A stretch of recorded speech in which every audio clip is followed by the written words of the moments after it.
Assalamualaikum warahmatullahi wabarakatuh. Perkenalkan, nama saya Farhu Pratama. Video ini merupakan tugas dalam mata pelajaran bahasa Indonesia tentang teks eksplanasi. Teks eksplanasi adalah teks yang menjelaskan hubungan logis dari beberapa proses yang menerangkan atau menjelaskan bagaimana suatu fenomena alam maupun sosial yang terjadi. Struktur teks eksplanasi ada 3, yaitu yang pertama, identifikasi fenomena atau peristiwa, berisi identifikasi terhadap fenomena atau peristiwa yang akan dijelaskan untuk memastikan dan mengenalkan suatu fenomena atau peristiwa yang akan dijelaskan. Yang kedua adalah rangkaian kejadian berisi penjelasan atau perincian atas kejadian dan sebab akibat yang relevan dan fenomena atau peristiwa yang telah diidentifikasi. Yang terakhir yaitu ulasan, merupakan komentar hingga penilaian dan penyimpanan konsekuensi dari fenomena atau peristiwa yang telah dipaparkan penjelasannya. Ciri-ciri dari teks eksplanasi adalah strukturnya terdiri atas pernyataan umum, gambaran awal tentang apa yang disampaikan, deretan penjelas inti penjelas apa yang disampaikan, dan interpretasi pandangan dan simpulan. Memuat informasi berdasarkan fakta atau biasa disebut informasi faktual.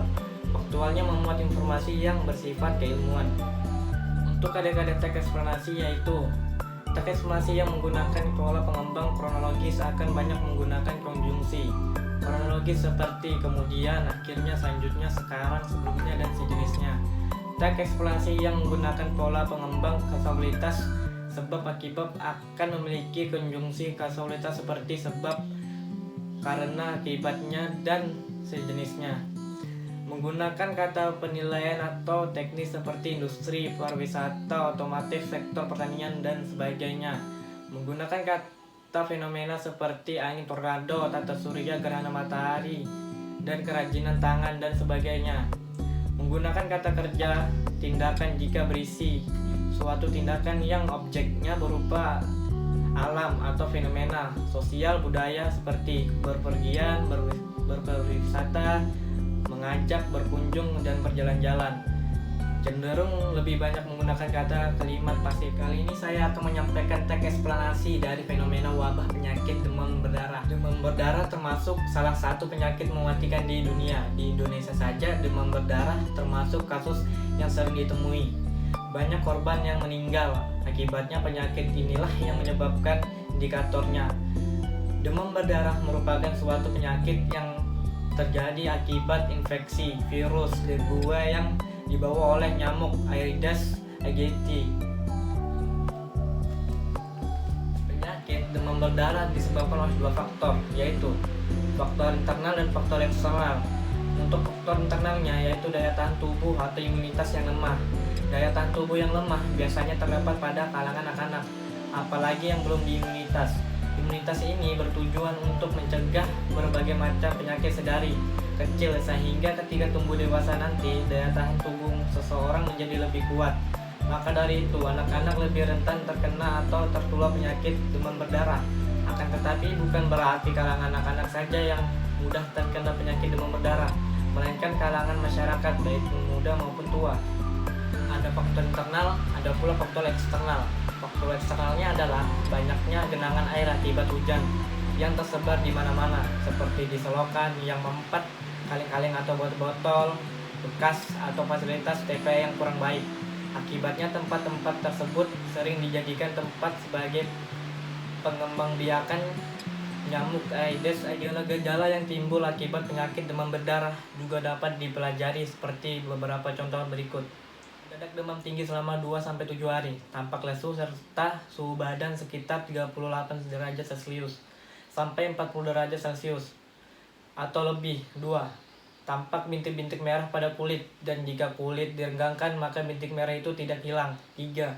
Terkadang mengalami pendarahan di hidung atau mimisan. 4. Nyeri di seluruh tubuh dan terkadang juga nyeri di ulu hati karena terjadi pendarahan di lambung. 5.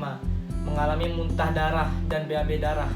6. Terjadi pembesaran pada plasma yang diidentik dengan kenaikan dinding pembuluh darah.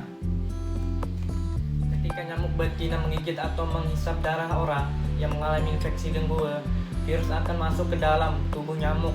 Diperlukan waktu 9 hari oleh virus dengue untuk hidup dan berkembang biak di dalam air liur nyamuk. Apabila nyamuk yang terjangkit menggigit manusia, ia akan memasukkan virus dengue yang berada dalam air liurnya ke dalam sistem peredaran darah manusia. Setelah 4-6 hari, penderitaan akan mulai mendapatkan demam tinggi. Penularan juga dapat terjadi apabila nyamuk Aedes betina sedang menghisap darah orang yang terkena virus dengue diganggu, dan nyamuk itu akan segera menggigit orang lain pula. Hal itu menyebabkan virus yang berada di belai nyamuk akan masuk ke dalam peredaran darah orang kedua tanpa proses penularan, kemudian sakit. Seekor nyamuk yang sakit akan membawa virus tersebut sampai berakhirnya kehidupan. Dari penjelasan di atas, dapat disimpulkan bahwa penyakit demam berdarah membawa dampak yang buruk bagi tubuh kita. Seseorang yang dicurigai terkena penyakit demam berdarah sebaiknya memeriksakan diri ke dokter dengan segera, karena apabila ditangani secara terlambat, maka nyawa yang akan jadi taruhannya. Sekian penyampaian materi dari saya tentang teks eksplanasi. Mohon maaf apabila ada kesalahan saya dalam ucapan atau perilaku saya dalam video ini. Terima kasih. Wassalamualaikum warahmatullahi wabarakatuh.